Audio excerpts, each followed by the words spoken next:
बिस्मिल्लाहिर्रहमानिर्रहीम अस्सलाम वालेकुम बखैर रागली। इसमें आतिफ वक्कास और आज हम फर्स्ट ईयर फिजिक्स के chapter number 2 vectors and equilibrium का न्यूमेरिकल क्वेश्चन 4 सॉल्व करेंगे। इस क्वेश्चन में दो वेक्टर्स के कंपोनेंट्स दिए गए हैं रेक्टेंगुलर, और हमें उन वेक्टर्स के मैग्नीट्यूड और डायरेक्शंस बताने हैं। तो अगर आप क्वेश्चन की स्टेटमेंट देखें, उसमें कहते हैं find the magnitude and direction of vectors represented by the following pair of components. Question A. AX equals minus 2.3 centimeter, AY equals plus 4.1 centimeter. Then question B. AX equals plus 3.9 meters and AY equals minus 1.8 meters. So क्या करेंगे हम? Just एक formula use करेंगे magnitude का, और फिर हमें directions के डिफरेंट फार्मूले डिस्कस भी करने हैं कि कौन सा फार्मूला यहाँ पे यूज़ होगा और क्यों। तो गिवन डेटा यहाँ से उठाएं। सिंपल सा क्वेश्चन है, लेकिन ज़ाहिर है इम्पोर्टेंट बहुत है। द गिवन इज़ पहले तो हम पहले क्वेश्चन का डेटा लिखते हैं, क्योंकि एक क्वेश्चन के अंदर दो क्वेश्चन हैं। तो एक का डेटा यानी इसका x कंपोनेंट दिया गया है ax, that is minus 2.3 centimetre, and then ay which is equal to plus 4.1 centimetre. ये क्वेश्चन ए के लिए डेटा है। क्वेश्चन बी का अगर आप डेटा लिखें तो उसमें कहते हैं ax इक्वल्स प्लस 3.9 मीटर और ay जो है माइनस 1.8 मीटर। ये प्लस माइनस यहाँ पर डायरेक्शन स्पेसिफाई करने के लिए है। बहरहाल इसके साथ उसूलन तो आई कंपोनेंट भी होना चाहिए था। अगर इस साइड पे वेक्टर है तो इधर आई और इधर जे भी होना चाहिए था, लेकिन बहरहाल जस्ट जिस तरह गिवन है मैं उसी तरह ही लिख लेता हूँ। आप इसको ax और ay भी लिख सकते हैं, एरो ना भी डालें तो भी फ़र्क नहीं पड़ता, लेकिन चूँकि मैं टेक्स्ट बुक की तरह ही लिखना चाहता हूँ इसलिए ऐसे लिखा। अब हमें रिक्वायर्ड क्या है? यहाँ पे रिक्वायर्ड मैग्नीट्यूड है। दोनों वेक्टर्स के मैग्नीट्यूड भी फाइंड करने हैं और दोनों वेक्टर्स के क्या कहते हैं इसके डायरेक्शंस भी बताने हैं। तो पहले का रिक्वायर्ड जो है ए, मैं पहले वाले को a1 कह दूँगा, क्योंकि ज़ाहिर है दोनों के लिए a गिवन है तो कन्फ्यूजन हो सकती है, इसलिए पहले को a1 कहूँगा। उसका मैग्नीट्यूड भी बताना है और उसकी डायरेक्शन भी बतानी है, और बिल्कुल इसी तरह दूसरे को मैं a2 मान लेता हूँ और उसका अपना मैग्नीट्यूड भी बताना है और डायरेक्शन भी बतानी है। अब फार्मूला क्या यूज़ होगा? सिंपल है, पाइथागोरस थ्योरम आप यूज़ कर सकते हैं, और दैट इज़ यानी a1 के लिए और a2 दोनों के लिए सेम फार्मूला यूज़ होगा। जस्ट पहले के लिए पहले वाला डेटा पुट करेंगे और दूसरे के लिए दूसरा। So this is ax square plus ay square, ये मैग्नीट्यूड के लिए होगा। मैं इसको जस्ट a लिख लेता हूँ, और दूसरा पार्ट जो है वो थीटा का होगा, लेकिन थीटा दोनों के लिए डिफरेंट होगा। तो पहले के लिए जो थीटा का फार्मूला होगा, चूँकि ये फर्स्ट क्वाड्रेंट सेकंड क्वाड्रेंट में, कैसे मुझे पता चला कि सेकंड क्वाड्रेंट में है? चूँकि आप जानते हैं कि कोऑर्डिनेट सिस्टम जब हम ड्रा करते हैं तो पहले क्वाड्रेंट में दोनों पॉजिटिव होते हैं, एक्स भी और वाई भी। दूसरे क्वाड्रेंट के अंदर इस क्वाड्रेंट में वाई तो बेशक पॉजिटिव है लेकिन एक्स नेगेटिव है, तो एक नेगेटिव होता है और दूसरा पॉजिटिव होता है, यानी वाई पॉजिटिव होता है एक्स नेगेटिव होता है। यहाँ पर एक्स और वाई दोनों पॉजिटिव हैं। जबकि तीसरे क्वाड्रेंट में क्या होता है, एक्स भी नेगेटिव होता है और वाई भी नेगेटिव होता है। तो इसलिए यहाँ पर चूँकि -y है ये। और फोर्थ क्वाड्रेंट के अंदर x पॉजिटिव होता है जबकि y नेगेटिव होता है, तो x पॉजिटिव होता है और y नेगेटिव होता है। तो 4 मुख्तलिफ क्वाड्रेंट्स हैं। अब हर क्वाड्रेंट के लिए डायरेक्शन का अपना एक फार्मूला है, क्योंकि डायरेक्शन हम जो है पॉजिटिव x एक्सिस के साथ बताते हैं और वो एंटी क्लॉकवाइज में एंगल होता है।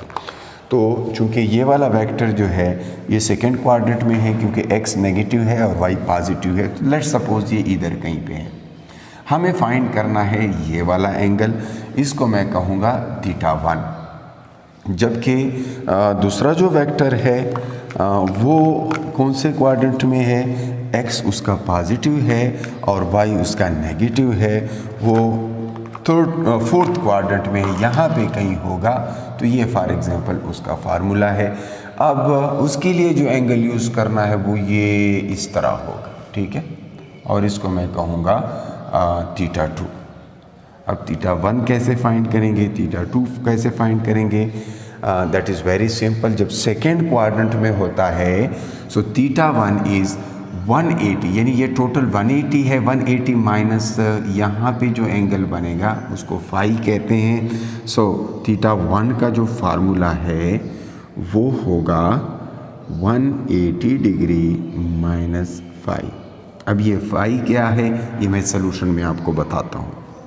दूसरा जो सेकेंड पार्ट है उसमें हमने पार्ट बी के अंदर फार्मूला जो यूज़ करना है that is what, that is θ2 and वो क्या होगा, पूरा 360 होता है। 360 से ये पोर्शन सब्ट्रैक्ट करेंगे जो कि फाई है, और फाई क्या है ये मैं सलूशन में बताता हूँ। 360 माइनस फाई, ये फार्मूला होगा।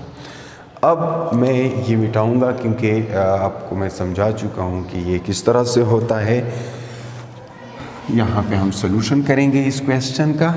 सॉल्यूशन के लिए पहले तो मैग्नीट्यूड हम फाइंड कर लेते हैं, इट्स वेरी सिंपल, उससे तो जान छूट जाए।